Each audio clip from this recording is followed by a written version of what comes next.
ਆਪਣੇ ਗੁਰੂ ਦੇਵ ਸਾਵਨ ਕਿਰਪਾਲ ਦੇ ਚਰਨਾਂ 'ਚ ਨਮਸਕਾਰ ਹੈ, ਜਿਨ੍ਹਾਂ ਨੇ ਗਰੀਬ ਆਤਮਾ ਤੇ ਆਪਦੇ ਪਿਆਰ ਦੀ ਰਹਿਮ ਦੀ ਬਾਰਿਸ਼ ਕੀਤੀ। ਪਤਾ ਨਹੀਂ ਕੱਲ ਸਹਿਜੋ ਬਾਈ ਨੇ ਦੱਸਿਆ ਸੀ ਕਿ ਉਸ ਤੋਂ ਵਿਛੜ ਕੇ ਅਸੀਂ ਕਿਤਨੀਆਂ ਪਤਨੀਆਂ ਬਣਾਈਆਂ, ਕਿਤਨੀਆਂ ਦੀਆਂ ਅਸੀਂ ਪਤਨੀਆਂ ਬਣੀਆਂ, ਕਿੰਨੀ ਵਾਰੀ ਕਿਸੇ ਦੇ ਬੇਟਾ ਬਣੇ, ਕਿੰਨੀ ਵਾਰੀ ਕਿਸੇ ਨੂੰ ਬਣਾਇਆ। ਇਹ ਇੱਕ ਗੁਰੂ ਦੀ ਦਇਆ ਹੈ ਜਿਹਨੇ ਜੰਮਣ ਮਰਨ ਦੇ ਵਿੱਚੋਂ ਬਚਾ ਲਿਆ। ਸੋ ਰਾਤੀ ਸਹਿਜੋ ਬਾਈ ਨੇ ਗੁਰੂ ਦੀ ਮਹਿਮਾ, ਗੁਰੂ ਦੇ ਦਰਸ਼ਨਾਂ ਦਾ ਬੜਾ ਖੋਲ ਕੇ ਸਮਝਾਇਆ ਕਿ ਗੁਰੂ ਦੀ ਕੀ ਮਹਿਮਾ ਹੈ,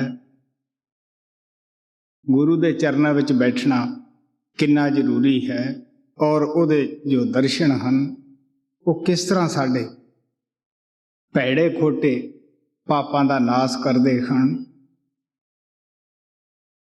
तो ਅੱਜ ਆਪ ਸਾਧ ਦੀ ਮਹਿਮਾ ਬਿਆਨ ਕਰਦੀ ਹੈ। ਗੌਰ ਨਾਲ ਉਹ ਸ਼ਬਦ ਸੁਣਨ ਵਾਲਾ ਹੈ। ਕਬੀਰ ਸਾਹਿਬ ਨੇ ਵੀ ਸਾਧ ਦੀ ਮਹਿਮਾ ਗਾਈ कि गुरु बतावे साध को, साध कहे गुरु पूज, परस परस के मेल से भई अगम की सूझ। महाराज जी कहते हुंदे सन कि संत जद भी संसार विच आउंदे है वो अपना स्टाफ की किसी तो कम लेना है, की तो तन की सेवा, किस तो धन की सेवा, किस तो मन की सेवा, किस तो सुरत शब्द की सेवा लेनी है, वो साथ ही लेके आउंदे हुंदे है।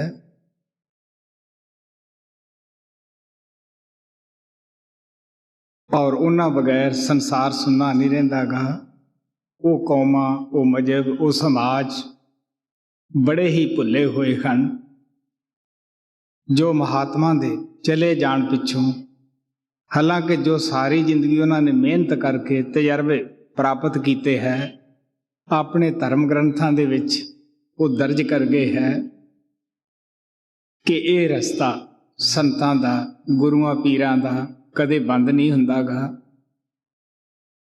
और ये भी दसदे है कि जिन्नी माता पिता दी बच्चियां नूं जरूरत अज तो 2-3 युग पहला सी, उन्नी अज भी है। अगर पहला परमात्मा नूं जरूरत सी संतां नूं संसार विच भेजण दी, जीवां नूं नाम नाल जोड़न दी, तो अज भी उतना ही जरूरी है। अज दे बच्चे वास्ते उही माता दे दुध की जरूरत है, उही माता दे प्यार की जरूरत है। अज जो आत्मा आईयां हन उन्हां वास्ते भी नाम दी और गुरु दी उतनी ही जरूरत हुंदी है जितनी कि पहला हुंदी है।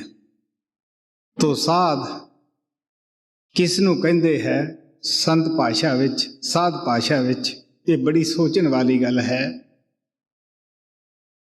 हिंदुस्तान दे अंदर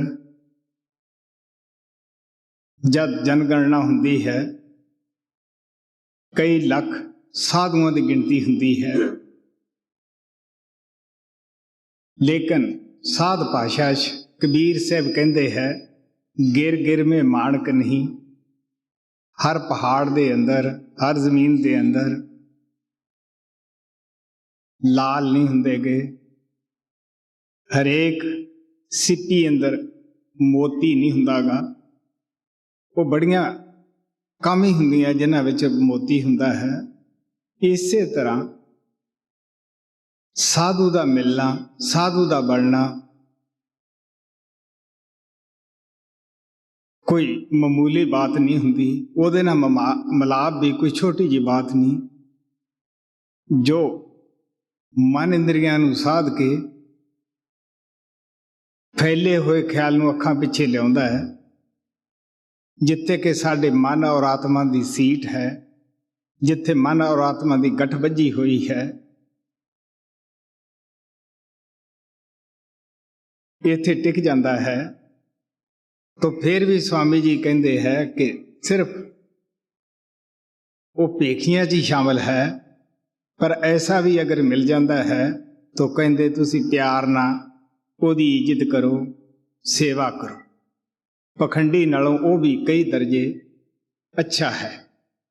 ਤੋ ਜੋ ਸਾਧਨਾ ਕਰਕੇ ਮਨ ਇੰਦਰੀਆਂ ਦੀ ਗੁਲਾਮੀ ਤੋਂ ਛੁਟਕਾਰਾ ਪਾ ਲੈਂਦਾ ਹੈ, ਮੈਂ ਦੱਸਦਾ ਹੁੰਦਾ ਹੈ ਕਿ ਕਾਮ, ਕ੍ਰੋਧ, ਲੋਭ, ਮੋਹ, ਹੰਕਾਰ, ਜਿਨ੍ਹਾਂ ਨੂੰ ਕਿਸੇ ਸੰਤ ਨੇ ਲਟੇਰੇ ਕਹਿ ਕੇ ਬਿਆਨ ਕੀਤਾ, ਕਿਸੇ ਨੇ ਡਕੈਤ ਕਹਿ ਕੇ ਬਿਆਨ ਕੀਤਾ, ਕਿਸੇ ਨੇ ਚੋਰ ਕਹਿ ਕੇ ਬਿਆਨ ਕੀਤਾ ਹੈ, ਔਰ ਬੜੇ ਬੜੇ ਰਿਖੀ ਮੁਨੀਆਂ ਨੂੰ ਇਸ ਨੇ ਜਲੀਲ ਕੀਤਾ। ਇਹ ਚੋਰ ਕੋਈ ਜਿਤਨੇ ਪੜ੍ਹ ਪੜ੍ਹਾ ਕੇ ਆਸਾਨ ਨਹੀਂ ਹੁੰਦੇਗੇ। ਸੋ ਜਦ ਅਸੀਂ ਅੱਖਾਂ ਪਿੱਛੇ ਜਾਂਦੇ ਹਾਂ, ਅਗਰ ਬਾਹਰਲੀ ਦੁਨੀਆ ਦੇ ਵਿੱਚੋਂ ਅਸੀਂ ਤਿਆਗੀ ਬਣ ਜਾਂਦੇ ਹਾਂ, ਬਹੁਤ ਪ੍ਰੇਮੀ ਮਿਲ ਜਾਂਦੇ ਹੈ ਜਿਨ੍ਹਾਂ ਦਾ ਤਨ ਇਸ ਤਰ੍ਹਾਂ ਪਵਿੱਤਰ ਬਣਾਇਆ ਹੁੰਦਾ ਹੈ, ਲੇਕਿਨ ਜਦ ਸੂਖਸ਼ਮ ਦੇ ਵਿੱਚ ਜਾਂਦੇ ਹਾਂ, ਉੱਥੇ ਸੂਖਸ਼ਮ ਭੋਗ ਹੈ, ਤੋ ਤ੍ਰਿਕੁਟੀ ਤੱਕ ਇਹ ਸੂਖਸ਼ਮ ਰੂਪ ਵਿੱਚ ਤੰਗ ਕਰਦੇ ਹੈ। ਇਸੇ ਵਾਸਤੇ ਜਿਨ੍ਹਾਂ ਰਿਖੀਆਂ ਮੁਨੀਆਂ ਦੀ ਸਵਰਗਾਂ ਤੱਕ ਪਹੁੰਚ ਸੀ, ਉਹ ਵੀ ਇਹਨਾਂ ਦੇ ਕਾਬੂ ਆ ਗਏ। ਅਸਥੂਲ ਦੁਨੀਆ 'ਚ ਅਸਥੂਲ ਇਹ ਰੋਗ ਤੰਗ ਕਰਦੇ ਹੈ, ਸੂਖਸ਼ਮ ਦੇ ਵਿੱਚ ਸੂਖਸ਼ਮ, ਕਾਰਨ ਦੇ ਵਿੱਚ ਕਾਰਨ। ਜਦ ਅਸੀਂ ਪਾਰ ਬ੍ਰਹਮ ਵਿੱਚ ਪਹੁੰਚ ਜਾਂਦੇ ਹਾਂ, ਜਿੱਥੇ ਕਿ ਸਾਧ ਗਤੀ ਪ੍ਰਾਪਤ ਹੋ ਜਾਂਦੀ ਹੈ, ਉਹਨੂੰ ਸਿੱਖ ਵੀ ਕਹਿ ਸਕਦੇ ਹਾਂ। ਸਿੱਖ ਵੀ ਉਹੀ ਹੈ ਜਿਹਨੇ ਸਿੱਖਿਆ ਲੈ ਲਈ ਹੈ, ਮਨ ਇੰਦਰੀਆਂ ਦੀ ਗੁਲਾਮੀ ਤੋਂ ਆਜ਼ਾਦ ਹੋ ਗਿਆ ਹੈ, ਜਿਸ ਨੂੰ ਗੁਰੂ ਗੋਬਿੰਦ ਸਿੰਘ ਜੀ ਮਹਾਰਾਜ ਕਹਿੰਦੇ ਹੈ, ਜਿਸ ਦੇ ਅੰਦਰ ਪੂਰਨ ਜੋਤ ਦਾ ਵਿਕਾਸ ਹੋ ਗਿਆ ਹੈ, ਜੋ ਪਾਰ ਬ੍ਰਹਮ ਦੇ ਵਿੱਚ ਆਪਣੀ ਆਤਮਾ ਨੂੰ ਹਰ ਰੋਜ਼ ਇਸ਼ਨਾਨ ਕਰਾਉਂਦਾ ਹੈ, ਉਹਨੂੰ ਸਿੱਖ ਕਹਿ ਲਓ ਚਾਹੇ ਸਾਧ ਕਹਿ ਲਓ। ਗੁਰੂ ਸਾਹਿਬ ਕਹਿੰਦੇ ਹੈ, ਗੁਰ ਸਤਿਗੁਰ ਕਾ ਜੋ ਸਿੱਖ ਹੋ ਖਾਏ, ਸੋ ਭਲਕੇ ਉਠਾਰ ਨਾਮ ਤੇ ਆਵੈ, ਉਦਮ ਕਰੇ ਭਲਕੇ ਪ੍ਰਭਾਤੀ, ਇਸ਼ਨਾਨ ਕਰੇ ਅੰਮ੍ਰਿਤ ਸਰ ਨਾਵੈ। ਸਿੱਖ ਔਰ ਸਾਧ ਦਾ ਕੀ ਕਰਮ ਹੈ? ਉਦਮ ਕਰੇ, ਹਰ ਰੋਜ਼ ਉਹ ਪਾਰ ਬ੍ਰਹਮ ਦੇ ਵਿੱਚ ਪਹੁੰਚੇ, ਉੱਥੇ ਅੰਮ੍ਰਿਤਸਰ ਵਿੱਚ ਆਤਮਾ ਨੂੰ ਇਸ਼ਨਾਨ ਕਰਾਵੇ। ਤੋ ਸਾਧਨਾ ਕਰਕੇ ਹੀ ਸਾਧ ਬਣਦਾ ਹੈ। ਕਬੀਰ ਸਾਹਿਬ ਨੇ ਕਿਹਾ ਹੈ,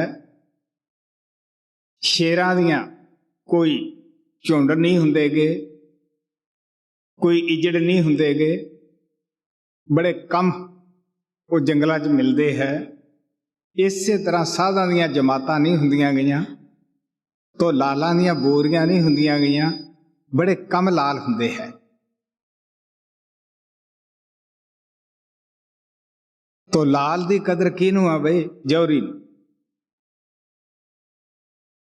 ਸੋ ਇਸ ਵਾਸਤੇ ਆਪ ਸਾਧ ਦੀ ਮਹਿਮਾ ਗਾਉਂਦੇ ਹੈ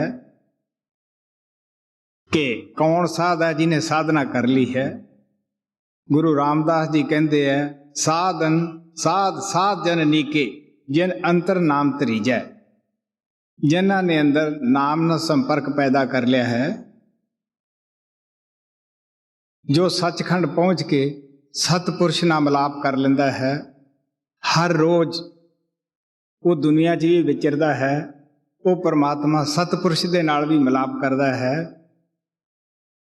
ਉਹਦਾ ਅਭਿਆਸ ਤੇਲ ਦੀ ਧਾਰਨਾ ਹੁੰਦੀ ਹੈ। ਉਹ ਸਾਡੇ ਸਾਥ, ਕਿਉਂਕਿ ਪਹਿਲਵਾਨ ਹੀ ਪਹਿਲਵਾਨੀ ਸਿਖਾ ਸਕਦਾ ਹੈ, ਸਾਡੇ ਨਾਲ ਅਭਿਆਸ ਵੀ ਕਰਦਾ ਹੈ ਕਿ ਉਹਨੂੰ ਪਤਾ ਹੈ ਕਿ ਮੈਂ ਇਹਨਾਂ ਨੂੰ ਸਭ ਨੂੰ ਨਾਲ ਲੈ ਕੇ ਚੱਲਣਾ ਹੈ। ਉਹ ਡੈਮੋਸਟ੍ਰੇਸ਼ਨ ਦਿੰਦਾ ਹੈ ਤਾਂ ਕਿ ਭੁੱਲੜ ਮਨਾਂ ਵਿੱਚ ਸਾਡੇ ਵੀ ਇਹ ਖਿਆਲ ਆ ਜਾਵੇ ਕਿ ਅਭਿਆਸ ਕਿਤਨਾ ਜ਼ਰੂਰੀ ਹੈ। ਜਿਨ੍ਹਾਂ ਨੇ ਖੁਦ ਨਹੀਂ ਕੀਤਾ ਹੁੰਦਾਗਾ, ਨਾ ਉਹ ਖੁਦ ਅਭਿਆਸ ਕਰਨ, ਨਾ ਜਿਤਨੇ ਵੀ ਮਗਰ ਲਾਏ ਹੁੰਦੇ ਹੈ ਉਹਨਾਂ ਨੂੰ ਅਭਿਆਸ ਦੀ ਪ੍ਰੇਰਨਾ ਦੇਣ। ਉਹਨਾਂ ਵਿਚਾਰਿਆਂ ਨੂੰ ਪਤਾ ਹੀ ਨਹੀਂ ਕਿ ਅਭਿਆਸ ਕਿਉਂ ਜ਼ਰੂਰੀ ਹੈ। ਤੋ ਸਤਪੁਰਸ਼ ਜਿਨ ਜਾਣਿਆ, ਸਤਿਗੁਰ ਤਿਸ ਕਾ ਨਾਉ, ਤਿਸ ਕਾ ਸੰਗ ਸਿਖ ਉਧਰੈ, ਨਾਨਕ ਹਰਿ ਗੁਣ ਗਾਉ। ਜਿਸ ਦਾ ਸਤਪੁਰਸ਼ ਦੇ ਨਾਲ ਮਿਲਾਪ ਹੋ ਜਾਂਦਾ ਹੈ, ਜਾਣ ਪਛਾਣ ਹੋ ਜਾਂਦੀ ਹੈ, ਜੋ ਵੀ ਸੇਵਕ ਉਹਨਾਂ ਦੇ ਚਰਨਾਂ ਵਿੱਚ ਜਾ ਕੇ ਬੈਠਦਾ ਹੈ ਜਾਂ ਸੰਪਰਕ ਕਰਨ ਦਾ ਮੌਕਾ ਮਿਲ ਜਾਂਦਾ ਹੈ, ਉਸੇ ਦਾ ਉਧਾਰ ਹੁੰਦਾ ਹੈ, ਉਹਦੀ ਆਤਮਾ ਵੀ ਪਰਮਾਤਮਾ ਰੂਪ ਹੋ ਜਾਂਦੀ ਹੈ। ਸੁਬਹ ਮੈਂ ਅਭਿਆਸ ਦੇ ਟਾਈਮ ਦੱਸਿਆ ਸੀ ਪਲਟੂ ਸਾਹਿਬ ਦੀ ਬਾਣੀ ਕਿ ਕਿਸ ਤਰ੍ਹਾਂ ਸੰਤ ਸਨੇਹੀ ਨਾਮ ਹੈ, ਨਾਮ ਸਨੇਹੀ ਸੰਤ, ਨਾਮ ਸਨੇਹੀ ਸੰਤ ਨਾਮ ਕੋ ਵੇਹੀ ਮਿਲਾਵੈ, ਵੇ ਹੈ ਵਾਖ ਵਕਾਰ ਮਿਲ ਕੀ ਰਾਹ ਬਤਾਵੈ।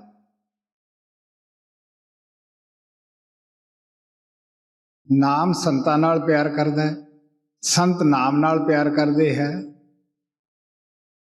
ਉਹ ਵਾਕ ਵਕਾਰ ਹੁੰਦੇ ਹੈ। ਉਹੀ ਨਾਮ ਦੇ ਨਾਲ ਸੰਪਰਕ ਕਰਨ ਦੀ ਜੁਗਤੀ ਦੱਸਦੇ ਸਾਨੂੰ। ਕੋਟਨ ਕਰੇ ਅਪਾਓ ਭਟਕ ਸਗਰ ਸੇ ਆਵੈ, ਕਰੋਨਾ ਕੋਈ ਮਨ ਬੁੱਧੀ ਨਾ ਉਪਾਓ ਕਰ ਲੇ, ਜਪ ਕਰ ਲੇ, ਤਪ ਕਰ ਲੇ, ਪੂਜਾ ਪਾਠ ਕਰ ਲੇ ਤੇ ਸੰਤ ਦੁਆਰੇ ਜਾਏ ਨਾਮ ਕੋ ਘਰ ਤਪ ਪਾਵੈ। ਨਾਮ ਜਦ ਵੀ ਮਿਲੇਗਾ ਕਿਸੇ ਪੂਰਨ ਮਹਾਤਮਾ ਤੋਂ ਮਿਲੇਗਾ। ਉਹਦਾ ਨਾਮ ਨਾਲ ਪਿਆਰ ਹੈ, ਨਾਮ ਦਾ ਉਹਦੇ ਨਾਲ ਪਿਆਰ ਹੈ। ਉਹ ਪਰਮਾਤਮਾ ਨਾਲ ਪਿਆਰ ਕਰਦਾ ਹੈ, ਪਰਮਾਤਮਾ ਉਹਦੇ ਨਾਲ ਪਿਆਰ ਕਰਦਾ ਹੈ। ਜਿਸ ਤਰ੍ਹਾਂ ਮਾਤਾ ਬੱਚੇ ਨਾਲ ਪਿਆਰ ਕਰਦੀ ਹੈ, ਬੱਚਾ ਆਪਣੀ ਮਾਤਾ ਨਾਲ ਪਿਆਰ ਕਰਦਾ ਹੈ। ਸੋ ਸਹਿਜੋ ਬਾਈ ਦੀ ਬਾਣੀ ਪ੍ਰੇਮ ਨਾਲ ਸੁਣੋ ਕਿ ਕਿਸ ਤਰ੍ਹਾਂ ਆਪ ਸਾਹਿਬ ਦੀ ਮਹਿਮਾ ਗਾਉਂਦੇ ਹੈ। ਹਾਂ, सात महिमा सहजो बाई का सहज प्रकाश पन्ना नंबर 11। साध मिले गुरु पाइया,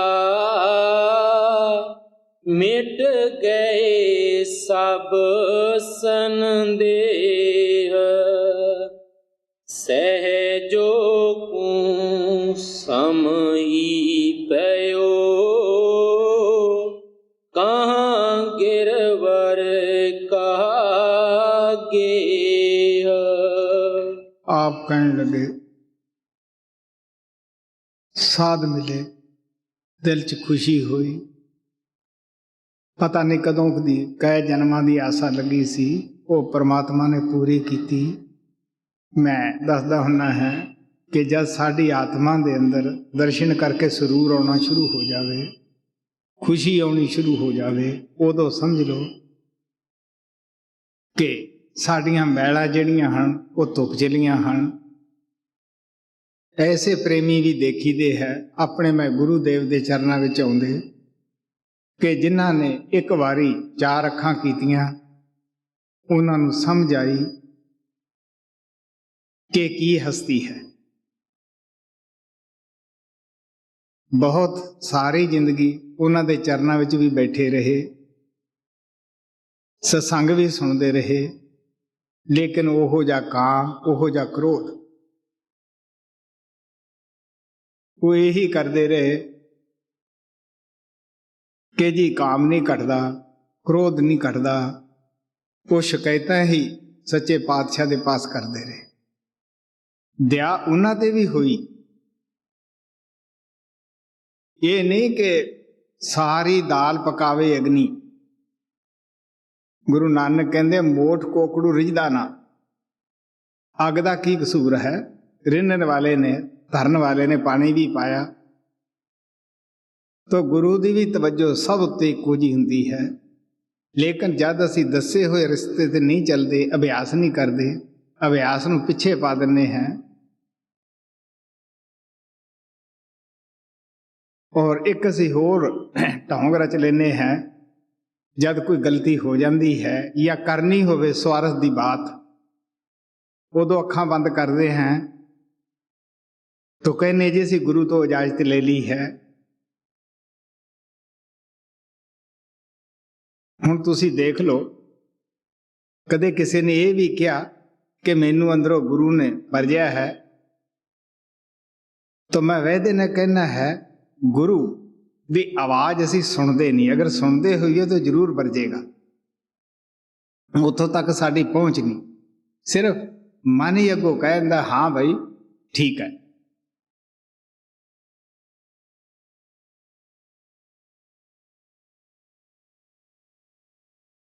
ਸੋ ਇਸ ਵਾਸਤੇ ਸਹਿਜੋ ਬਾਈ ਕਹਿੰਦੀ ਹੈ कि मेरे दिल अंदर बड़ी खुशी हुई। प्रभु ने मेरी आशा पूरी की कि मैनू साधु मिल गए जी। साध मिले पूरी पई, जन्म जन्म की आस, सहजो पायो पावते, सत संगत में बास, सहजो साधन के मिले, मन पयो हर के रूप, चाह गई फिर तापई, रंक लग्यो सोई पूप। कहंदे साध मिले, जन्म जन्म की आशा पूरी हुई।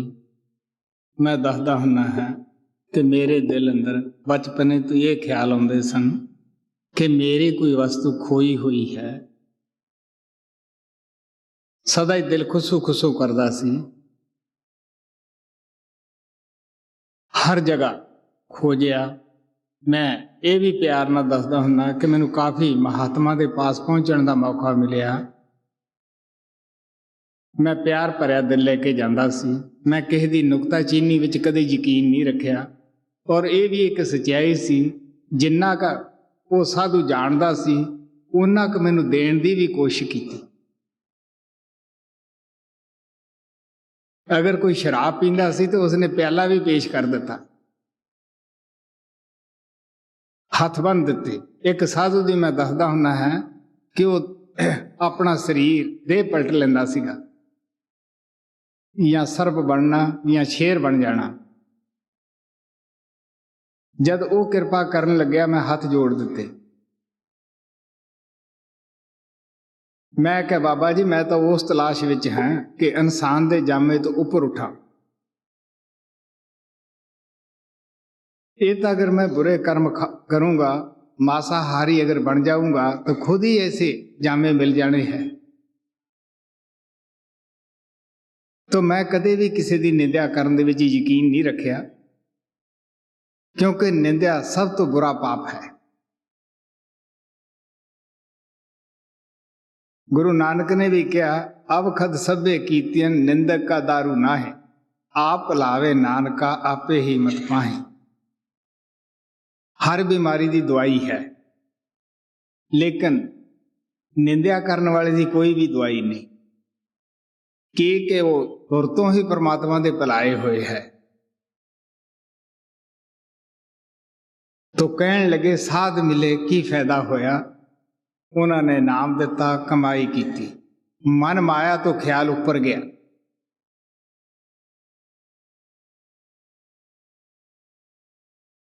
जद असी पार ब्रह्म विच पहुंच जाते हैं उत्थे माया का जोर नहीं।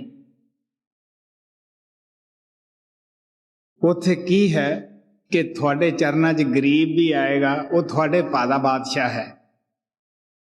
यही मैं कहना है कि संतां दी नज़र अंदर गरीब अमीर का सवाल नहीं हुंदा, औरत मर्द का सवाल नहीं हुंदागा। वो दोनों नूं इक्के नज़र दे नाल ही देखते हैं। तो एक गरीब रोज मंगन वाला भी ਉਹਦੀ निगाह च बादशाह है। क्यों बई, ਉਹਦੇ अंदर भी आत्मा है। संतां दी नज़र आत्मा ते हुंदी है। अगर वो आपदे कर्मां दा भोग भोगदा फिरदा है तो सानू की इतराज हुंदा है। अगर असी कमाई करके साधगति प्राप्त नहीं की तो असी धनवान दा आदर करांगे, ਉਹਨੂੰ ਉੱਚੇ ਥਾਂ ਬਿਠਾ ਕੇ ਆਪ ਵੀ ਨੀਵੇਂ ਥਾਂ ਬੈਠਣ ਦੀ ਕੋਸ਼ਿਸ਼ ਕਰਾਂਗੇ कि शायद ये हलवा मांडा अच्छा देवेगा।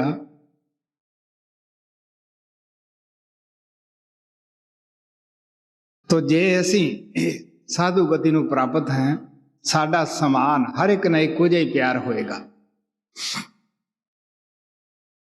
अगर कोई बड़ा होके कबीर साहब कहते नाम की कमाई करता है, ये बड़े उच्चे भाग हुंदे है। ਉਹ ਕਹਿੰਦੇ ਕਿ ਊਠ ਮਨਾਰੇ ਨਾ ਚੜੇ, गेंद गुम्मत ना ठहराए, राजा होके हर भजे, अचरज कहूं कहा ना जाए। कहते ऊंट मंदिर के मनार ते चढ़ नहीं सकता गा, अगर गेंद आपां उस दे उपर टकाईए वो भी टिकदी नहीं, क्योंकि उपर निशान ऐसा ही हुंदा है तिखा। तो राजा होके अगर परमात्मा ने किसी नूं हुकूमत बख्शी है, धन दौलत बख्शिया है, छेड़ शाहूकार बन के आ गया है, अगर वो फिर परमात्मा की भगती करता है, अपने आप नूं वो परमात्मा के हवाले करी फिरदा है, तो प्यारिओ ये भी एक अचरजी बात है। ये उस परमात्मा की खास ऐसे जीव ते दया हुंदी है जी। साध मिले हर ही मिले, मेरे मन परतीत, सहजो सूरज धूप ज्यों, जल पाले की रीत। किन्नी शरदा सहजो बाई ने आपकी जिंदगी दी दिखाई। हालांकि इन्हां दा जो गुरुदेव सी चरणदास, वो इन्हां दे ही पिंड अंदर पैदा होया सी। आम तौर दे उत्ते जो साडी कुल विच पैदा हुंदा है, या साडे गांव विच पैदा हुंदा है, या घर विच होवे, असीं उस ते घट ही एतवार करते हैं। महाराज सावन सिंह कहंदे हुंदे सीगे, वैद वकील संत सरदारे, पिंड विच मान ना पाउंदे चारे, नानक दादक ते घर वाली, ये भी रहण साह तो खाली। उन्होंने यकीन ही नहीं आता गा। गुरु नानक नूं दुनिया मनदी सी, तो माता पिता जिहड़े सन वो समझाउंदे विचारे थक गए। कदे किसी पंडित दा आसरा लैंदे सी, तुसीं इहनूं समझाओ, तो कदे किसी मौलवी पास जांदे सी कि शायद इस नूं कोई छाया वगैरह हो गई है।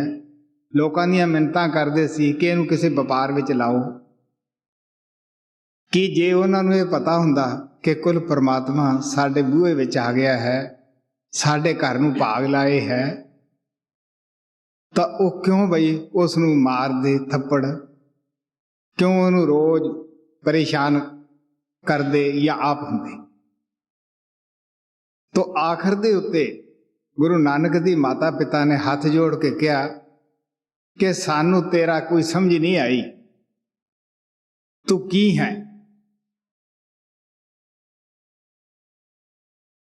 जेड़ा तू नाम या रस्ता लोकां नूं दिना है, वो किस तरह है, किन्ना को औखा है जपना। तो गुरु नानक साहब कहने लगे, आखण औखा सच्चा नाम, ਉਹਦਾ उपदेश करना भी औखा है, उसकी कमाई करनी भी औखी है। तो उन्होंने अपनी ही दया करके, मेहर करके माता पिता नूं तारिया।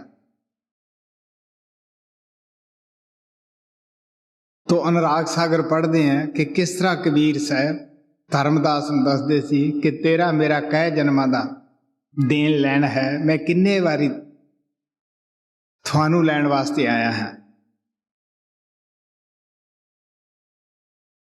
सो इस वास्ते कहन लगी सहजो बाई कि साध मिले हर ही मिले, मेरे मन प्रति। अगर साध मिले तो मेरी आत्मा अंदर यही प्यार उठिया, समझ आई, शरदा आई कि मैनू भगवान मिल गए है। क्योंकि राम संत में भेद कुछ नहीं, वो कहते फर्क तो नहीं कोई इन्हां दे अंदर, पर नजरिया साडा आपो अपना है। किस तरह का परमात्मा दे नाल साध दा तुलक है, कहते जिस तरह सूरज और धुप दा, जे असीं कहीए धुप अलग है सूरज तो, नहीं प्यारिओ, वो सूरज ही उसनूं तपश दे रहा है, धुप पैदा कर रहा है। और जिस तरह जल और शीत की रीत है, जल है तो उत्ते शीतलता है, इस तरह का उन्हां दा रिश्ता उस परमात्मा दे नाल है जी। साध मिले दुख सब गए, मंगल पए शरीर, बचन सुनत ही मिट गई, जन्म मरण की पीर। ਕਹਿਣ ਲੱਗੇ ਜਿਹੜੇ ਦੇਹੀ ਦੇ ਅੰਦਰ 5 ਰੋਗ ਲੱਗੇ ਹੋਏ ਸੀਗੇ, ਜਦ ਸਾਧ ਦੇ ਦਰਸ਼ਨ ਹੋਏ ਉਹ ਸਾਰੇ ਹੀ ਸ਼ਾਂਤ ਹੋ ਗਏ। ਜੇ ਸਰੀਰ ਦੇ ਅੰਦਰ ਕਦੇ ਕਾਮ ਦੀ ਤਪਸ਼ ਉੱਠਦੀ ਸੀ, ਕਦੇ ਕ੍ਰੋਧ ਤਪਾਉਂਦਾ ਸੀ, ਕਦੇ ਲੋਭ ਅੰਦਰ ਜਲਣ ਪੈਦਾ ਕਰਦਾ ਸੀ, ਕਹਿਣ ਲੱਗੇ ਹੁਣ ਮੰਗਲ ਹੋ ਗਿਆ, ਸ਼ਾਂਤੀ ਹੋ ਗਈ ਹੈ। ਇਹ ਲਹਿਰਾਂ ਸਨ ਜਿਹੜੀਆਂ ਇਹ ਸ਼ਾਂਤ ਹੋ ਗਈਆਂ ਹਨ। साध बचन सुनत ही मिट गई, जन्म मरण की। ਔਰ ਜਦ ਉਹਨਾਂ ਨੇ ਪਿਆਰ ਭਰੇ ਆਪਣੇ ਮੁਖਾਰਬਿੰਦ ਤੋਂ ਬਚਨ ਸੁਣਾਏ, ਉਹਦੀ ਮੈਂ ਮਹਿਮਾ ਬਿਆਨ ਹੀ ਨਹੀਂ ਕਰ ਸਕਦੀ। ਗੁਰਸਿੱਖਾਂ ਨੂੰ ਭਾਮਦੀ ਗੁਰ ਸਤਿਗੁਰ ਦੀ ਵਟਿਆਈ। ਗੁਰੂ ਰਾਮਦਾਸ ਜੀ ਕਹਿੰਦੇ ਉਹਦੇ ਪਿਆਰੇ ਸਿੱਖਾਂ ਨੂੰ ਆਪ ਦੇ ਗੁਰੂ ਦੇ ਬਚਨ ਕਿੰਨੇ ਪਿਆਰੇ ਲੱਗਦੇ ਹੈ। ਜਿਨ ਅੰਦਰ ਪ੍ਰੀਤ ਪ੍ਰੇਮ ਕੀ ਜੋ ਬੋਲਣ ਤਿਵੇਂ ਸੁਹਨ। ਜਿਨ੍ਹਾਂ ਦੇ ਅੰਦਰ ਮਾਲਕ ਦਾ ਪਿਆਰ ਹੈ, ਉਛਾਲੇ ਮਾਰਦਾ ਹੈ, ਉਹ ਸੇਵਕਾਂ ਨੂੰ ਜਿਵੇਂ ਵੀ ਉਹ ਬੈਠ ਕੇ ਬੋਲਦੇ ਹੈ ਉਹ ਪਿਆਰੇ ਲੱਗਦੇ ਹੈ। ਸੱਚਾਈ ਤਾਂ ਇਹ ਹੈ ਕਿ ਉਹ ਬੜਾ ਘਾਟਾ ਮਹਿਸੂਸ ਕਰਦੇ ਹੈ ਜਦ ਸਤਸੰਗ ਹੋ ਜਾਂਦਾ ਹੈ, ਦਰਸ਼ਨ ਅੱਖਾਂ ਤੋਂ ਪਾਸੇ ਚਲਿਆ ਜਾਂਦਾ ਹੈ ਜੀ। साध संग में चांदना, सकल अंधेरा और सहजो दुर्लभ पाइए, सत संगत में ठौर। ਹੁਣ ਆਪ ਕਹਿਣ ਲੱਗੇ ਹੈ ਅਗਰ ਕੋਈ ਪ੍ਰਕਾਸ਼ ਹੈ, ਨੂਰ ਹੈ, ਉਹ ਮਹਾਤਮਾ ਦੀ ਸਤਸੰਗ ਵਿੱਚ ਹੀ ਹੈ। ਇਹ ਦੁਰਲਭ ਪਦਾਰਥ ਜਿਸ ਨੂੰ ਪਰਮਾਤਮਾ ਦੇਵੇ ਉਹੀ ਪਾ ਸਕਦਾ ਹੈ। ਨਹੀਂ ਤਾਂ ਸਾਡਾ ਭੁੱਲੜ ਮਨ ਪਹਿਲਾਂ ਤਾਂ ਸਾਨੂੰ ਸਤਸੰਗ ਵਿੱਚ ਹੀ ਨਹੀਂ ਆਉਣ ਦਿੰਦਾ। ਅਗਰ ਜੇ ਆ ਜਾਵਾਂਗੇ ਉੱਥੇ ਜਾਂ ਨੀਂਦ ਲਿਆਏਗਾ ਜਾਂ ਦਿਲ ਨੂੰ ਉਦਾਸ ਕਰੇਗਾ, ਜਾਂ ਤਨ ਉੱਥੇ ਬੈਠਾ ਹੋਏਗਾ, ਮਨ ਘਰ ਦੇ ਕਾਰੋਬਾਰ 'ਚ ਲੱਗਿਆ ਹੋਏਗਾ। ਸੋ ਇਸ ਵਾਸਤੇ ਆਪ ਕਹਿਣ ਲੱਗੇ ਇਹ ਵੀ ਉਹ ਪ੍ਰਮਾਤਮਾ ਦੀ ਦੁਰਲਭ ਹੀਰਾ ਕਿਸੇ ਭਾਗਾਂ ਵਾਲੇ ਨੂੰ ਦਿੰਦਾ ਹੈ। ਗੁਰੂ ਨਾਨਕ ਕਹਿੰਦੇ ਵੱਡ ਭਾਗੀ ਗੁਰੂ ਸੰਗਤ ਪਾਵੈ, ਭਾਗਹੀਣ ਭਰਮ ਚੋਟਾਂ ਖਾਵੈ, ਬਿਨ ਭਾਗਾਂ ਸਤ ਸੰਗ ਨ ਲੱਭੈ, ਬਿਨ ਸੰਗਤ ਮੈਲ ਭਰੀਜੈ ਜੀਓ। ਮੇਰੇ ਮਾਧੋ ਜੀ ਸਤ ਸੰਗਤ ਮਿਲੇ ਸੋ ਤਰਿਆ।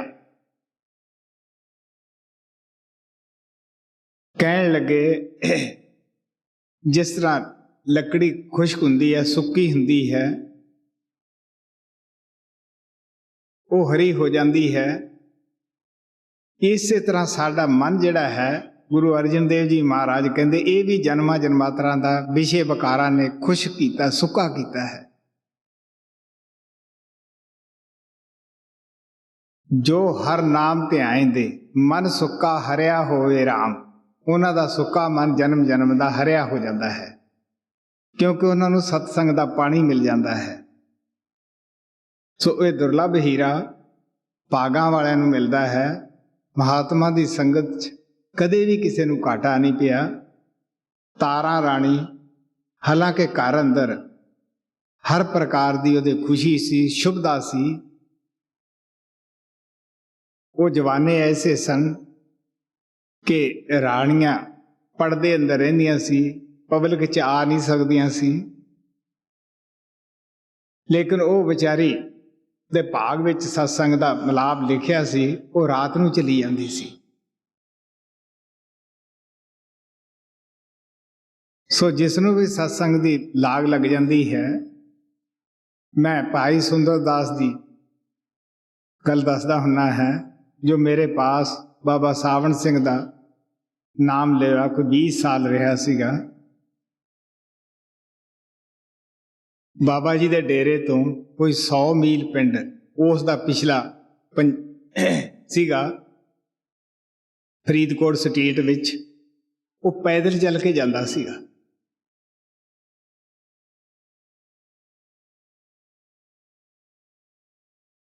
ਜਿਨ੍ਹਾਂ ਨੂੰ ਗੁਰੂ ਦਾ ਇਸ਼ਕ ਲੱਗ ਜਾਵੇ, ਪਿਆਰ ਲੱਗ ਜਾਵੇ, ਜਦੋਂ ਸਤਸੰਗ ਘਰ ਬਣਾਇਆ ਹੈ, ਉਹਨਾਂ ਨੇ 1 ਸਾਲ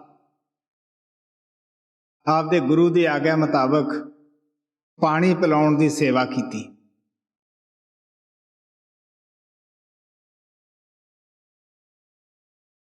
ਇਹ ਪਿਆਰ ਹੈ ਜੋ ਭਾਗਾਂ ਵਿੱਚ ਲਿਖਿਆ ਹੈ। ਹਾਲਾਂਕਿ ਉਹਦੇ ਘਰੇ ਇਹ ਨਹੀਂ ਸੀ ਕਿ ਕੋਈ ਸਹੂਲਤ ਨਹੀਂ ਸੀ, ਉਹ ਗਾਮ ਦਾ ਨੰਬਰਦਾਰ ਸੀ, ਅੱਛੇ ਸਟੇਟ ਦੇ ਮਾਲਕ ਰਾਜੇ ਫਰੀਦਕੋਟ ਦੇ ਨਾਲ ਉਹਦਾ ਅੱਛਾ ਪਿਆਰ ਸੀ, ਲੇਕਿਨ ਨਹੀਂ, ਉਹਦੇ ਦਿਲ 'ਚ ਇਹ ਸੀ ਕਿ ਮੈਂ ਪੈਦਲ ਚੱਲ ਕੇ ਆਪਦੇ ਗੁਰੂ ਦੀ ਯਾਤਰਾ ਕਰਾਂ। ਜੀ। सत संगत की नाव में मन दीजे नर नार, एक बलि दृढ़ भगत की सहजो उतरे पार। ਹੁਣ ਆ ਪਿਆਰ ਨਾਲ ਕਹਿੰਦੇ ਹੈ ਸਤਸੰਗ, ਇਹਨੂੰ ਜਹਾਜ਼ ਕਹਿ ਲੋ। ਸਹਿਜੋ ਬਾਈ ਨੇ ਉਹ ਜਵਾਨੇ ਦੀ ਉਸ ਵਾਤਾਵਰਨ ਦੀ ਮਿਸਾਲ ਦੇ ਕੇ ਨਾਭ ਕਿਹਾ ਹੈ। ਜਿਸ ਤਰ੍ਹਾਂ ਜਿਤਨੇ ਵੀ ਪ੍ਰੇਮੀ ਉਸ ਨਾਭ ਦੇ ਵਿੱਚ ਬੈਠ ਜਾਂਦੇ ਹੈ, ਜਿਨ੍ਹਾਂ ਨੇ ਦਰਿਆ ਦੇ ਦੂਸਰੇ ਤਰਫ ਜਾਣਾ ਹੁੰਦਾ ਹੈ, ਉਹ ਮਲਾਹ, ਉਹ ਕੈਪਟਨ ਉਹਨਾਂ ਲਹਿਰਾਂ ਦਾ ਵਾਕਫ ਹੁੰਦਾ ਹੈ, ਉਹ ਬਚਾ ਕੇ ਉਹਨਾਂ ਨੂੰ ਲੈ ਜਾਂਦਾ ਹੈ। ਸੋ ਪਰਮਾਤਮਾ ਨੇ ਵੀ ਮਹਾਤਮਾ ਨੂੰ ਸਤਸੰਗ ਦੀ ਨਾਭ ਦੇ ਕੇ ਭੇਜਿਆ ਹੈ। ਉਹ ਬੜੇ ਨਰ ਨਾਰੀ ਭਾਗਾਂ ਵਾਲੇ ਹੈ ਜੋ ਉਸ ਨਾਭ ਦੇ ਅੰਦਰ ਬੈਠ ਜਾਂਦੇ ਹੈ। ਜੀ। ਸਾਧ ਸੰਗ ਤੀਰਥ ਬੜੋ, ਤਾਮੇ ਨੀਰ ਵਿਚਾਰ, ਸਹਿਜੋ ਨਾਏ ਪਾਈਏ, ਮੁਕਤ ਪਦਾਰਥ ਚਾਰ। ਆਮ ਤੌਰ ਤੇ ਅਸੀਂ ਲੋਕ ਪਰਮਾਤਮਾ ਨੂੰ ਮਿਲਣ ਵਾਸਤੇ ਪਾਣੀਆਂ ਦਾ ਸਹਾਰਾ ਲੈਂਦੇ ਹਾਂ, ਜਪ ਤਪ ਪੂਜਾ ਪਾਠ ਦਾ ਸਹਾਰਾ ਲੈਂਦੇ ਹਾਂ। ਮੈਂ ਖੁਦ ਆਪਣੀ ਜ਼ਿੰਦਗੀ ਦੇ ਵਿੱਚ ਜਲ ਧਾਰਾ ਵੀ ਕੀਤਾ, ਜੋ ਕਿ ਦਸੰਬਰ ਦੇ ਔਰ ਜਨਵਰੀ ਦੇ ਅੱਧ ਤੱਕ ਹੁੰਦਾ ਹੈ। 40 ਦਿਨ ਦਾ ਇਹ ਕੋਰਸ ਹੁੰਦਾ ਹੈ, ਜਦ ਕਿ ਸਰਦੀ ਜ਼ਿਆਦਾ ਸਾਡੇ ਇਲਾਕੇ 'ਚ ਹੁੰਦੀ ਹੈ। ਇਹ ਵੀ ਕਿਉਂ ਅਭਿਆਸ ਕਰਿਆ ਗਿਆ, ਕਾਹਦੇ ਵਾਸਤੇ ਸੀ? ਸਿਰਫ ਕਿ ਕਿਵੇਂ ਨਾ ਕਿਵੇਂ ਉਹ ਪਿਆਰਾ ਜਿਸ ਤੋਂ ਆਤਮਾ ਵਿਛੜੀ ਹੈ ਉਹ ਮਿਲੇ। ਬਹੁਤ ਸਾਰੇ ਲੋਕ ਦਰਿਆਵਾਂ ਤੇ ਇਸ਼ਨਾਨ ਕਰਨ ਜਾਂਦੇ ਹੈ, ਉਹਨਾਂ ਦੇ ਦਿਲ 'ਚ ਵੀ ਇਹੀ ਤਾਂਘ ਹੁੰਦੀ ਹੈ ਕਿ ਸਾਨੂੰ ਪਰਮਾਤਮਾ ਮਿਲ ਜਾਵੇ, ਸਾਨੂੰ ਸ਼ਾਂਤੀ ਆ ਜਾਵੇ। ਬਹੁਤ ਸਾਰੇ ਸਰੋਵਰਾਂ ਤੇ ਇਸ਼ਨਾਨ ਕਰਨ ਜਾਂਦੇ ਹੈ ਕਿ ਸਾਨੂੰ ਵੀ ਸ਼ਾਂਤੀ ਆ ਜਾਵੇ। ਲੇਕਿਨ ਜੋ ਕੋਈ ਸੰਤ ਮਤ ਦੇ ਵਿੱਚ ਹੈ, ਉਹ ਕਹਿੰਦੇ ਸਭ ਤੋਂ ਬੜਾ ਤੀਰਥ ਉਹ ਹੈ ਸਾਧ ਸੰਗ।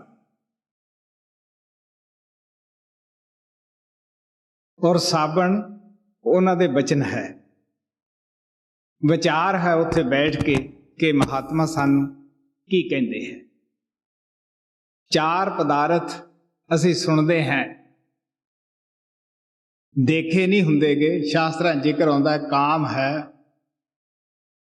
ਅਰਥ ਹੈ, ਮੋਕਸ਼ ਹੈ,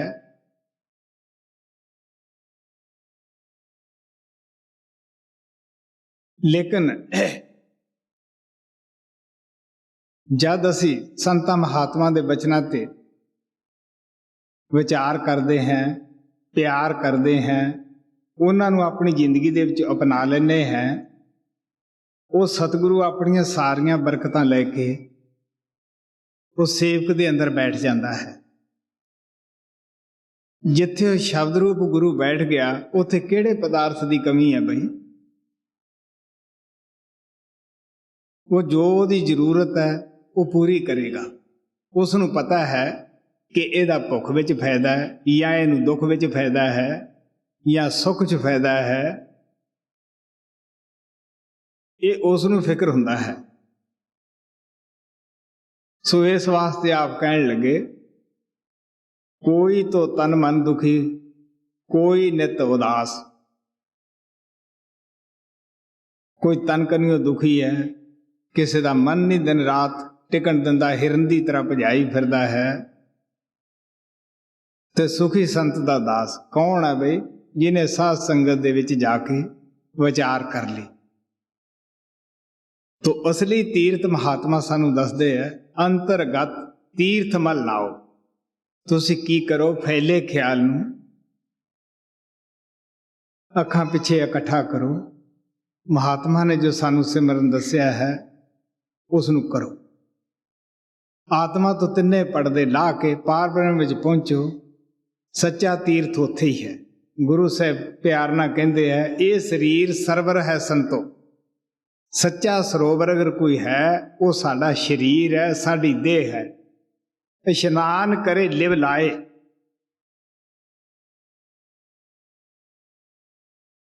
ਇਹਦੇ ਅੰਦਰ ਵੜ ਕੇ ਤੁਸੀਂ ਆਪਣਾ ਧਿਆਨ ਇਕਾਗਰ ਕਰੋ।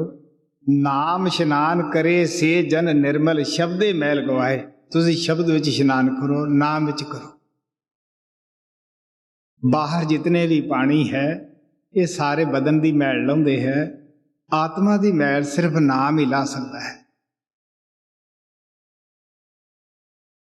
ਚਾਹੇ ਤੁਸੀਂ ਘਰ ਦੇ ਪਾਣੀ ਨੂੰ ਨਾ ਜਿਸਮ ਧੋ ਲਓ, ਚਾਹੇ ਬਾਹਰ ਕਿਸੇ ਦਰਿਆ ਦੇ ਸਰੋਵਰ ਦੇ ਪਾਣੀ ਨਾਲ ਧੋ ਲਓ।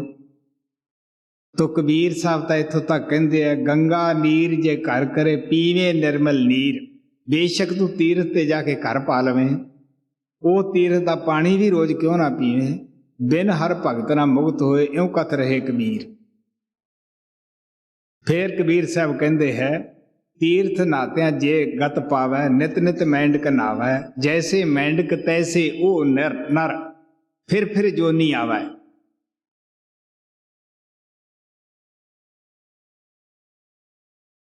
ਤੁਮੇ ਨੂੰ ਭਾਵੇਂ ਜਿਸ ਤੀਰਥ ਦੇ ਵਿੱਚ ਮਰਜ਼ੀ ਹੈ ਤੁਸੀਂ ਜਾ ਕੇ ਇਸ਼ਨਾਨ ਕਰਾ ਲਓ, ਉਹ ਉਹਦੀ ਕੜਤਣ ਨਹੀਂ ਜਾਂਦੀਗੀ। ਹਜ਼ਰਤ ਬਾਹੂ ਨੇ ਵੀ ਕਿਹਾ, ਤੁਮੇ ਤੋਂ ਤਰਬੂਜ ਨਹੀਂ ਹੁੰਦਾ, ਚਾਹੇ ਉਹਨੂੰ ਮੱਕੇ ਦੀ ਤੁਸੀਂ ਯਾਤਰਾ ਕਰਾ ਲਓ। ਤੋ ਖਾਰਾ ਖੂਹ ਮਿੱਠਾ ਨਹੀਂ ਹੁੰਦਾ, ਹਜ਼ਰਤ ਬਾਹੂ ਕਹਿੰਦੇ ਹੈ, ਚਾਹੇ ਉਹਦੇ ਵਿੱਚ ਹਜ਼ਾਰਾਂ ਮਣ ਤੁਸੀਂ ਸ਼ੂਗਰ ਪਾ ਲਓ, ਗੁੜ ਪਾ ਲਓ, ਉਹ ਖਾਰਾ ਹੀ ਰਹੇਗਾ।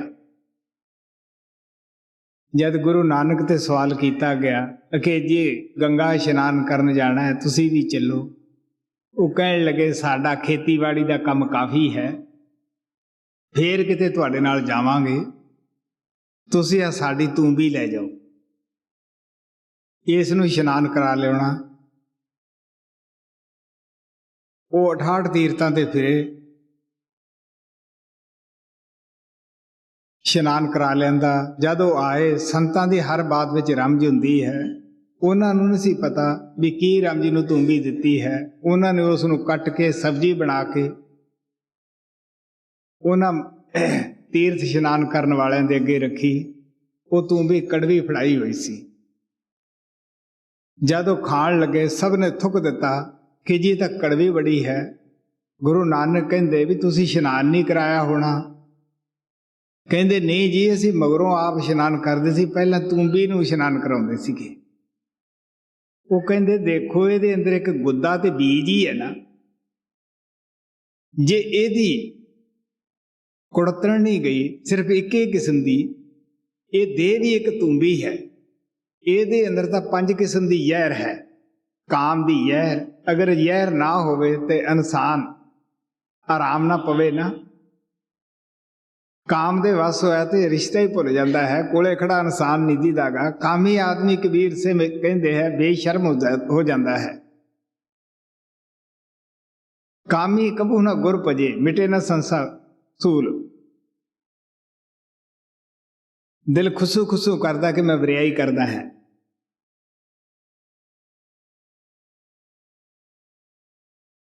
क्रोध दी जहर है अंदर, लोभ दी जहर है, मोह दी जहर है, तो 5 किस्म दी जहर पानी ना किवें जाएगी। सो गुरु नानक कहने लगे, नामन चले तीर्थी मन खोटे तन चोर, एक भौ लथी नातियां 2 पाचड़ी इस होर, बाहरों धोती तूंबड़ी अंदर बिस नकोर, साध भले अणनातियां चोर से चोरा चोर। सो जिस तीर्थ की महात्मा दस पाउंदे है वो सत्संग है।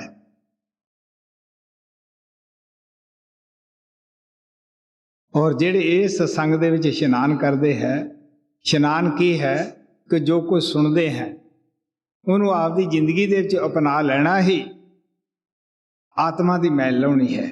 गुरु नानक ने जपजी साहिब दे विच प्यार नाल समझाया है, भरिया हथ पैर तन दे, पानी धोत्या उतर सके, मूत पलीती कपड़ होए, दे सबून लिया वो धोए, भरिया मत पापा कै संग, ओ धोपै नावा के रंग। जी जो आवे सत संग में, जात बरन कुल कोए, सहजो मैल कुचैल जल, मिले सुगंगा होए। आप कहने लगे सत्संग एक इहो जिहा मौका है जिथे अमीर गरीब नूं, औरत मर्द नूं बराबर बैठण दा मौका मिलता है। सत्संग दे विच सानूं ये नहीं पता लगता कि साडे पास किहड़ी जाति दा आदमी बैठा है। तो साडे अंदर जिहड़ी ये मिठी तबदक लगी हुई है समाजां दी, ऊच नीच दी, ये सत्संग दे विच ही आके खत्म हुंदी है। असीं सोचते हैं ये सारे साडे भरा है, सारियां साडियां भैणां हन, तो पता ही नहीं लगता कि हरिजन है या ये स्वर्ण जाति का है। राजा वीर सिंह बघेल सिंह राजपूत राजे सन। उन्होंने बड़ी शरधा नाल कबीर साहब की संगत तो फायदा उठाया। इसे तरह मेड़ता की राणी मीराबाई सी,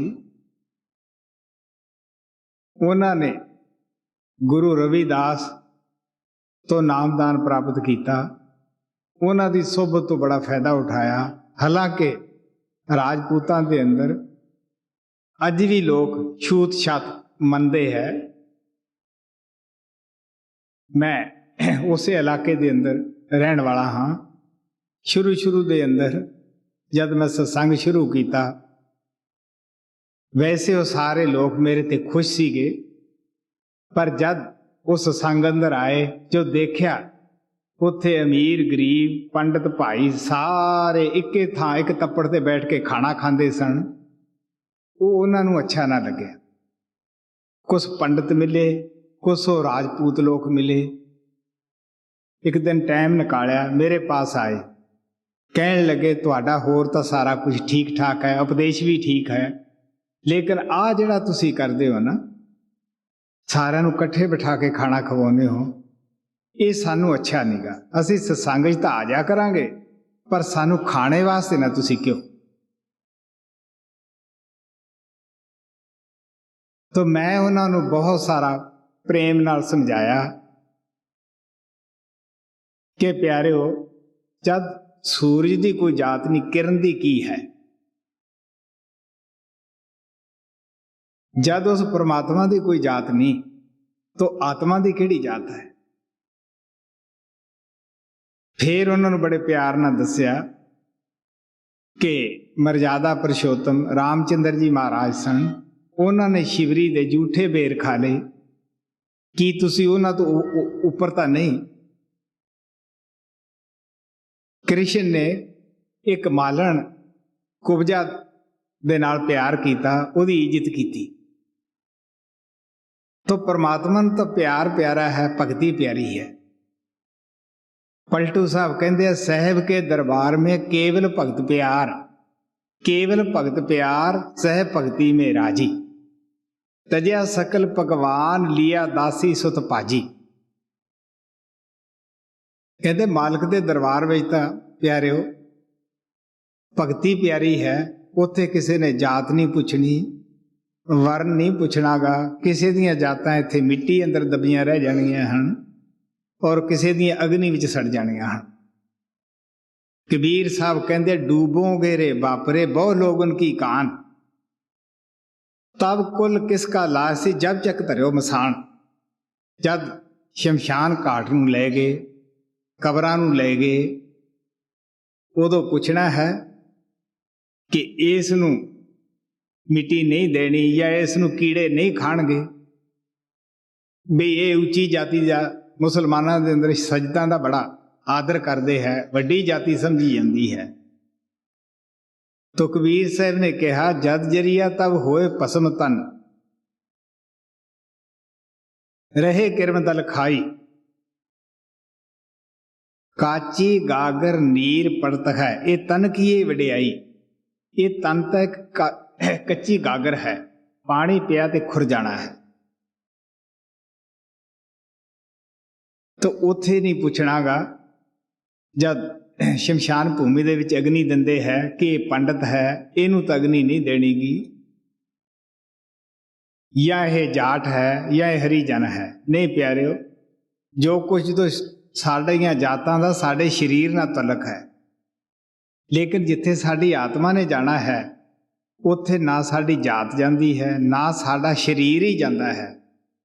गुरु साहब ने कहा जिथे लेखा मंगीए तिथे दे जात ना जाए। ਉਹੀ जात है जिहड़े असीं कर्म करते हैं, तो कर्मां तो ही जाति का नाम पिया है।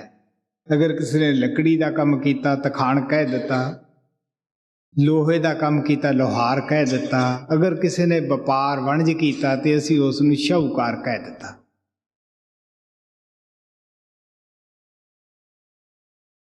तो परमात्मा ने किसी दे मोहर ला के नहीं भेजा कि तू हिंदू है या सिख है या ईसाई है या तू मुसलमान है। सो ना महात्मा ही आके साडे ते मोहरां लाउंदे है भी हुण तुसीं ये जाति धारण करो, बल्कि वो तां कहंदे आपो अपनी जाति विच रहो, आपो अपने समाज की क्रिया कर्म करो, आपो अपने रीति रिवाज जितने भी शादियां दे ਵਿਆਹ ਵਗੈਰਾ ਦੇ ਹਨ ਉਹ ਕਰੋ। ਸੰਤਾਂ ਦਾ ਰਿਸ਼ਤਾ ਤਾਂ ਸਾਡੀ ਆਤਮਾ ਨਾਲ ਹੀ ਹੈ। तो आत्मा ਦੀ ਕਿਹੜੀ ਜਾਤ ਹੈ? ਮੈਂ ਦੱਸਦਾ ਹੁੰਦਾ ਜਦ ਅਸੀਂ ਅੰਦਰ ਜਾਂਦੇ ਹਾਂ, ਜਿੱਥੇ ਕਿ ਲਿੰਗ ਭੇਦ ਹੀ ਖਤਮ ਹੋ ਜਾਂਦਾ ਹੈ ਪਾਰ ਬ੍ਰਹਮ ਦੇ ਵਿੱਚ ਜਾ ਕੇ,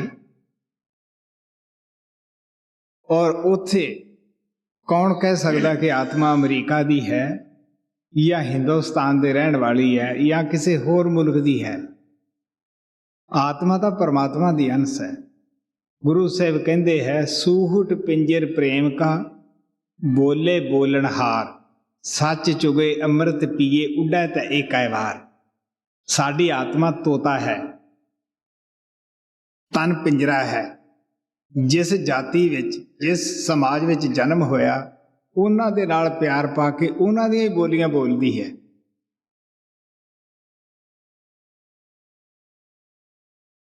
ਅਗਰ ਇਹ ਪਿੰਜਰੇ ਦਾ ਪਿਆਰ ਛੱਡ ਕੇ, ਲੋਕ ਲਾਜ ਦਾ ਖਿਆਲ ਛੱਡ ਕੇ, ਸੱਚ ਅਨਹਦ ਸ਼ਬਦ ਦਾ ਚੋਗਾ ਚੁਗੇ ਉੱਡਾ ਤੇ ਇਕੈ ਵਾਰ।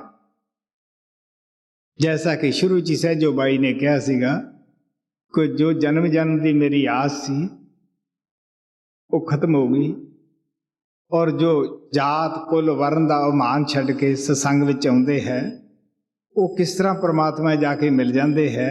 जिस तरह चिक्कड़ वाला पानी या जिस विच गंध हुंदा है, बदबू हुंदी है, जद गंगा च पै जाता है वो भी गंगा रूप ही हो जाता है। असी उसनूं अलग नहीं कढ़ सकते कि पानी जिहड़ा गंदा पिया सीगा इस नूं अलग कर सकीए। तो आत्मा परमात्मा च मिल के ये भी परमात्मा रूप ही हो जाती है जी। सहजो संगत साध की, काग हंस हवे जाए, तज के पाछ अपाछ को, मोती चुग चुग खाए। ਕਹਿੰਦੇ ਸਤਸੰਗ ਦੇ ਵਿੱਚ ਆਉਣ ਦਾ ਕੀ ਫਾਇਦਾ ਹੁੰਦਾ ਹੈ? ਅਸੀਂ ਮਨਮੁਖ ਤੋਂ ਗੁਰਮੁਖ ਬਣ ਜਾਂਦੇ ਹਾਂ। ਪਹਿਲਾਂ ਸਾਡੀ ਕੌਮ ਬਿਰਤੀ ਹੁੰਦੀ ਹੈ, ਕਾਂ ਦੀ ਖੁਰਾਕ ਵਿਸ਼ਟਾ ਹੁੰਦੀ ਹੈ ਤੇ ਮਨਮੁਖ ਦੀ ਖੁਰਾਕ ਵਿਸ਼ੇ ਬਕਾਰ ਹੈ, ਨਿੰਦਿਆ ਚੁਗਲੀ ਹੈ। ਜਦ ਸਤਸੰਗ ਵਿੱਚ ਆ ਕੇ ਸਮਝ ਆਈ ਕਿ ਵਿਸ਼ੇ ਬਕਾਰ ਜਿਤਨੇ ਵੀ ਹਨ ਇਹ ਅਸੀਂ ਆਪਣੇ ਗਲ ਵਿੱਚ ਫੰਦਾ ਪਾ ਰਹੇ ਹਾਂ, ਨਿੰਦਿਆ ਨਾਲ ਅਸੀਂ ਆਪਣਾ ਬੋਝਾ ਹੋਰ ਭਾਰਾ ਕਰ ਰਹੇ ਹਾਂ। ਤੋ ਮੋਤੀ ਚੁੱਕ ਚੁੱਕ ਖਾਏ ਤੇ ਸਾਡੀ ਜਿਹੜੀ ਸੁਭਾਅ ਹੈ, ਗਤੀ ਹੈ, ਉਹ ਤਬਦੀਲ ਹੋ ਜਾਂਦੀ ਹੈ। ਹੰਸਾਂ ਦੀ ਚੁੰਝ ਦੇ ਵਿੱਚ ਤਸ਼ੀਰ ਹੁੰਦੀ ਹੈ ਪਰਮਾਤਮਾ ਦੀ ਤਰਫੋਂ ਹੀ ਕਿ ਜਿਸ ਉਹ ਪਾਣੀ 'ਚ ਪਾਉਣ, ਅਗਰ ਉਹਦੇ ਵਿੱਚ ਦੁੱਧ ਮਿਲਿਆ ਹੈ ਉਹ ਅਲੱਗ ਹੋ ਜਾਏਗਾ। ਇਸੇ ਤਰ੍ਹਾਂ ਗੁਰਮੁਖ ਨੂੰ ਵੀ ਸੱਚ ਔਰ ਝੂਠ ਦੇ ਨਿਰਣੇ ਦਾ ਗਿਆਨ ਹੁੰਦਾ ਹੈ। ਵਿਵੇਕ ਬੁੱਧੀ ਜੋ ਕਿ ਸੱਚ ਔਰ ਝੂਠ ਦਾ ਨਿਰਣਾ ਕਰਦੀ ਹੈ ਉਹ ਪੈਦਾ ਹੋ ਜਾਂਦੀ ਹੈ। ਹੁਣ ਕੀ ਹੈ ਕਿ ਵਿਵੇਕ ਨਹੀਂ ਹੁੰਦੀ ਗੀ। ਕਬੀਰ ਸਾਹਿਬ ਕਹਿੰਦੇ ਹੈ, ਫੁੱਟੀ ਅੱਖ ਵਿਵੇਕ ਕੀ, ਲਿਖੇ ਨਾ ਸੰਤ ਅਸੰਤ। ਜਿਸਕੇ ਸਾਥ 10-20 ਹੈ ਤਿਸਕਾ ਨਾਮ ਮਹੰਤ। ਸਾਨੂੰ ਵਿਵੇਕ ਬੁੱਧੀ ਨਹੀਂ, ਅਸੀਂ ਸੱਚ ਝੂਠ ਦਾ ਨਿਰਣਾ ਨਹੀਂ ਕਰ ਸਕਦੇਗੇ। ਜਿਸ ਦੇ ਆਲੇ ਦੁਆਲੇ ਜ਼ਿਆਦਾ ਕੁਝ ਲੋਕ ਇਕੱਠੇ ਹੁੰਦੇ ਹੈ, ਅਸੀਂ ਉਸ ਨੂੰ ਇਹ ਸਮਝਦੇ ਹਾਂ ਸ਼ਾਇਦ ਇਹ ਪੂਰਾ ਸੰਤ ਹੈ। ਨਹੀਂ ਬਈ, ਸੰਤ ਤਾਂ ਕਮਾਈ ਕਰਕੇ ਹੀ ਬਣਦਾ ਹੈ। ਜ਼ਿੰਦਗੀ 'ਚ ਉਹਨੇ ਸਾਧਨਾ ਕੀਤੀ ਹੁੰਦੀ ਹੈ, ਕੋਈ ਕੁਰਬਾਨੀ ਕੀਤੀ ਹੁੰਦੀ ਹੈ। ਮੈਂ ਰਾਤੀ ਸਹਿਜੋ ਬਾਈ ਦਾ ਦੱਸਿਆ ਸੀ ਕਿ ਸਾਧ ਕਿਹਨੂੰ ਕਹਿੰਦੇ ਹੈ, ਗੁਰੂ ਕਿਹਨੂੰ ਕਹਿੰਦੇ ਹੈ, ਸੰਤ ਕਿਹਨੂੰ ਕਹਿੰਦੇ ਹੈ ਜੀ। ਜਬ ਚੇਤੇ ਜਬ ਹੀ ਪਲਾ, ਮੋਹ ਨੀਂਦ ਸੂ ਜਾਗ, ਸਾਧੂ ਕੀ ਸੰਗਤ ਮਿਲੇ, ਸਹਿਜੋ ਊਚੇ ਭਾਗ।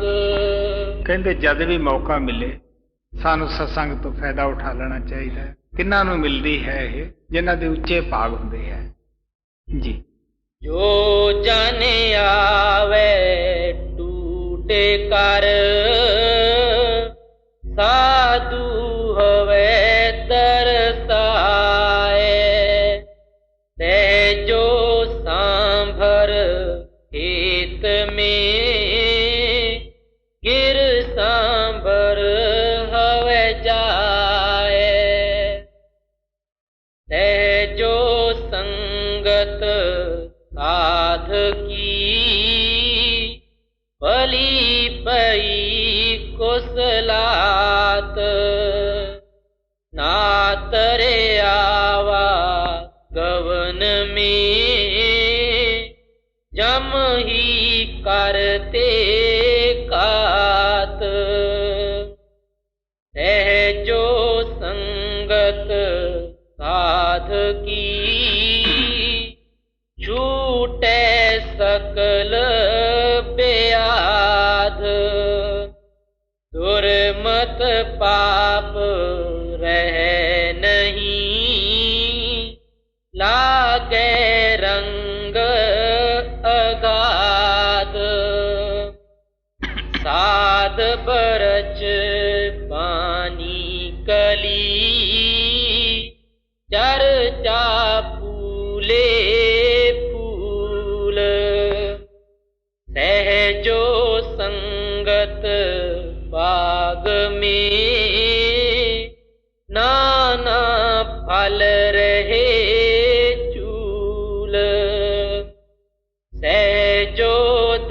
दर्शन साधे का, दो नैनों पर लेह, तीहूं ताप नस जाएंगे, शीतल होगी देह। सहजो दर्शन साधे का, देखूं वारूं प्राण, जिनकी कृपा पाइए, निरपै पद